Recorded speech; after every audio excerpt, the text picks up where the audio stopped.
third day, papunta kami sa mga volcano. Nandito kami, nag-stop over lang kami dito sa viewpoint para makakuha na naman ng mga view dito sa mga nasa boga ng mga volcano ng panahon ng Hopong-Hopong. Tingnan nyo to, ha.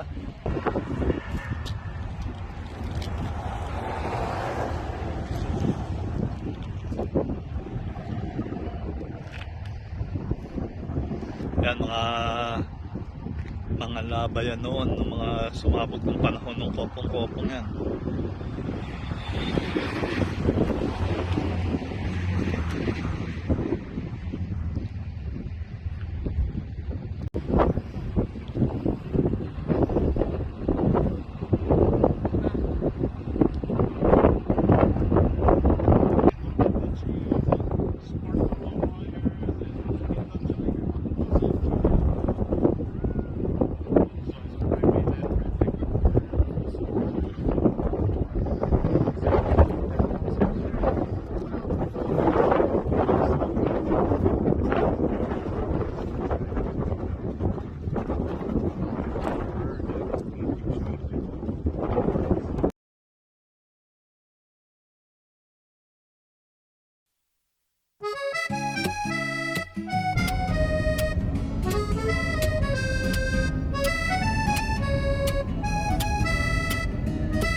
Stop over ulit kami bago dumating sa volcano.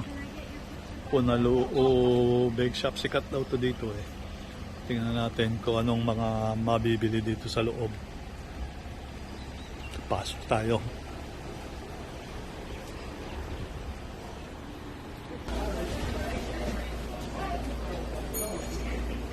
So ito mga pwedeng ano dito, may mga yung gustong gusto ni Bobby na malasada.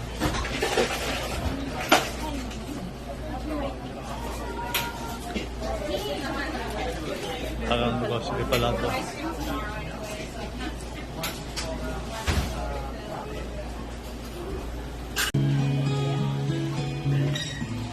So break time natin, malasada. Iba-ibang flavor to eh. Guava, mango, tsaka yung traditional. Kaya may ube bread sila. Itong punalo na to eh, yung mga binibenta itong tinapay sa Costco dito sa Hawaii, yun ang paborito naming binibili pagka nagpupunta dito. Ngayon lang kami nakapunta dito sa mismong pagawaan. Dami rin tao eh.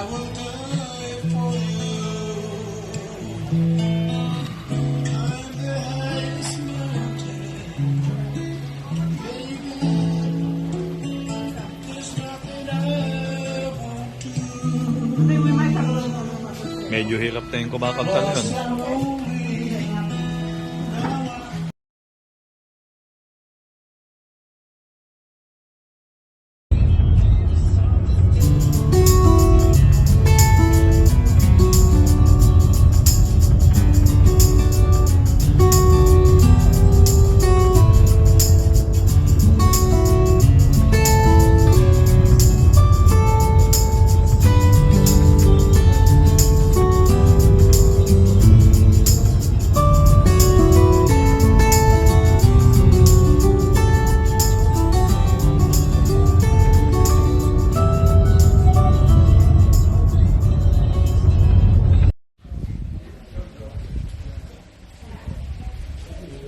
Okay, andito tayo sa pagpunta na bulkan.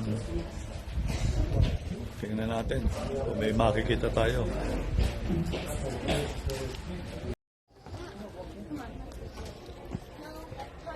From there's Janelle, there's in your eyes. No one come in. No instructions from Lynch. Look how pretty it is. We're gonna take some pictures. We're gonna go to the gift shop after. So, isa to doon sa mga crater ng bulkan at na makikita nyo doon umuusok pa.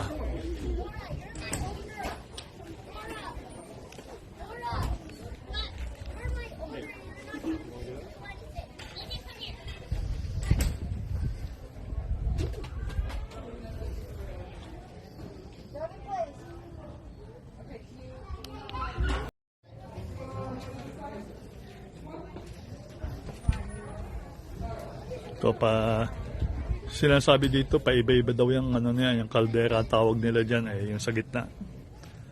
Minsan tumataas, minsan bumababa.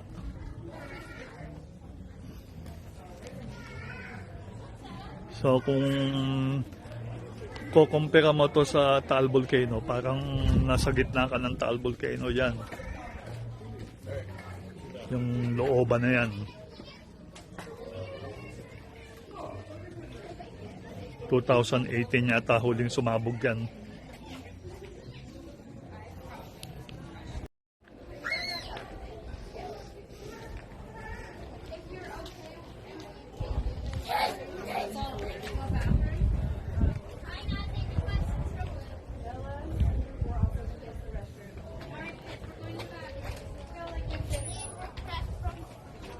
I'm your owner. Let's go. You want to bet, Laura?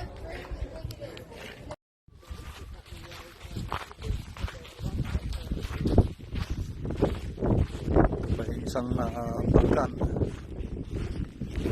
Ayan yung crater na.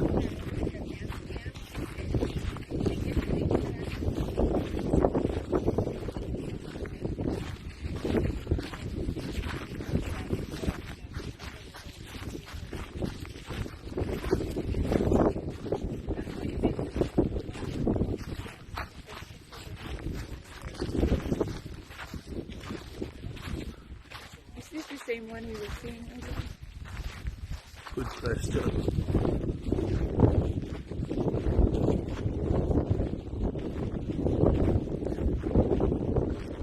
Laking crater yan, no? Walang usok dito.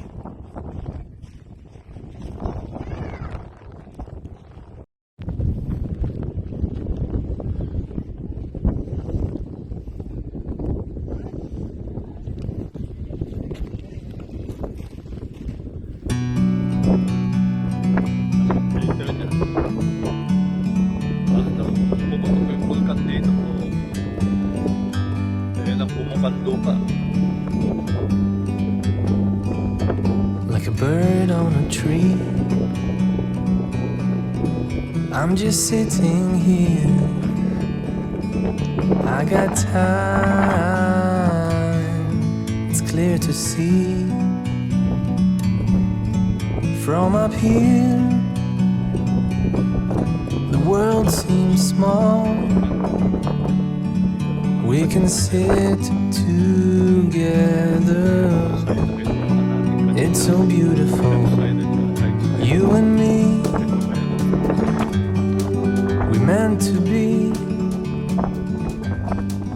in the great outdoors, forever free.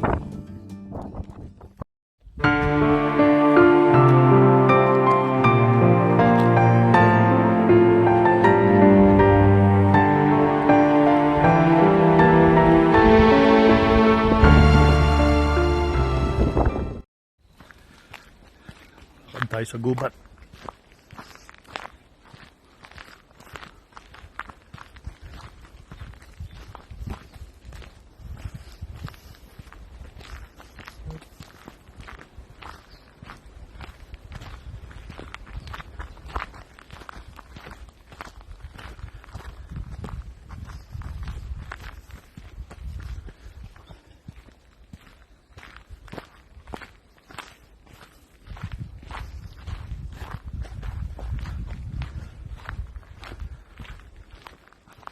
Plato na pala. Mhm. Dito, dito.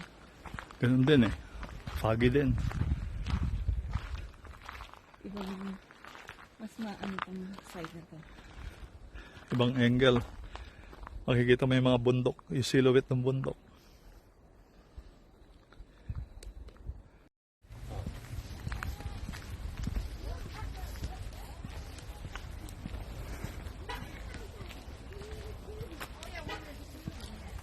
Doon naman tayo sa east side nung vulkan.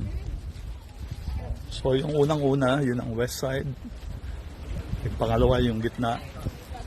Ngayon ito na, sa east side tayo.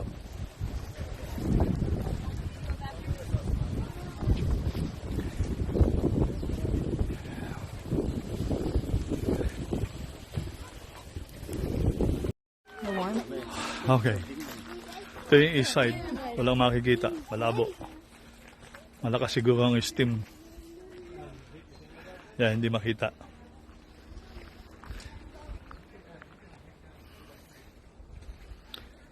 Gagawin natin ngayon, punta tayo sa tinatawag nilang lava tube.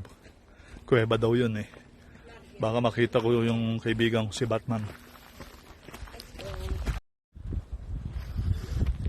Dito tayo sa itaas ng east side ng crater.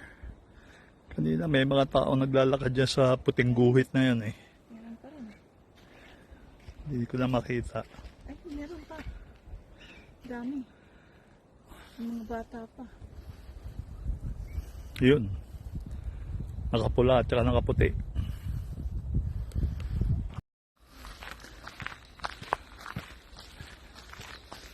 Malayo pa itong hinahike namin. Hindi pa makita yung bat cave.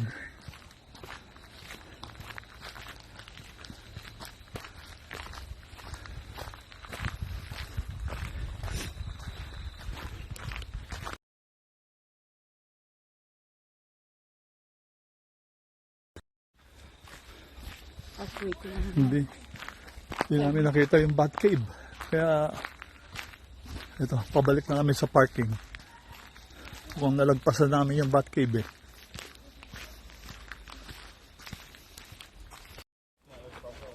Ito, manhole.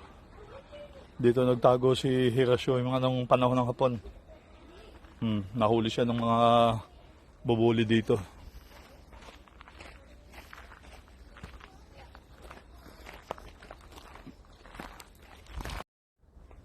Ito yung papasok sa bat cave. Oh. Pasok mo dyan, ang labas mo dyan sa ano na, Tirad Pass, sa Cavite.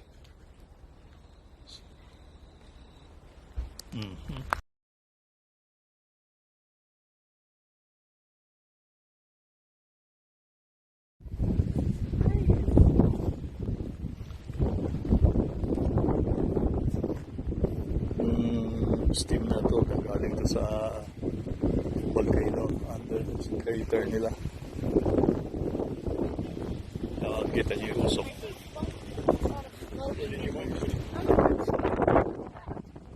Saan?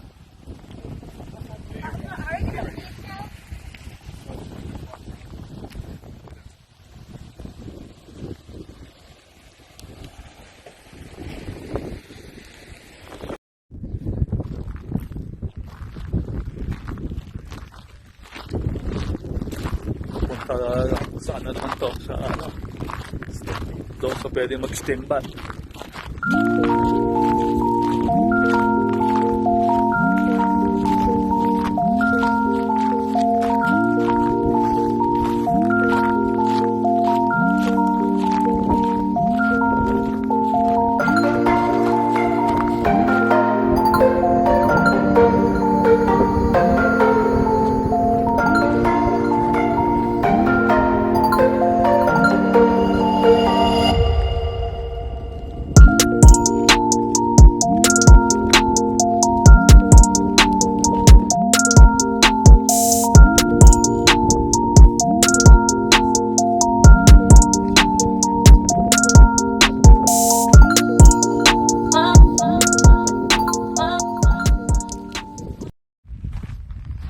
Sarap ng pakinggan.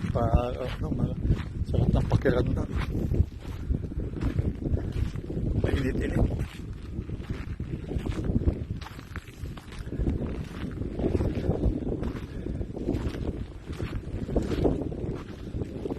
Kung hindi lang bawal eh, sarap magpunta doon, parang mag-steam bar.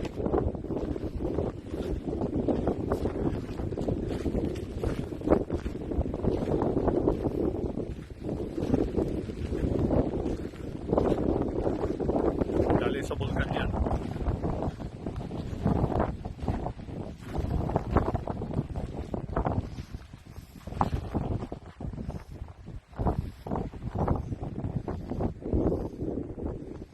Okay, basta alright, sabi nga ni Mang Kepeng.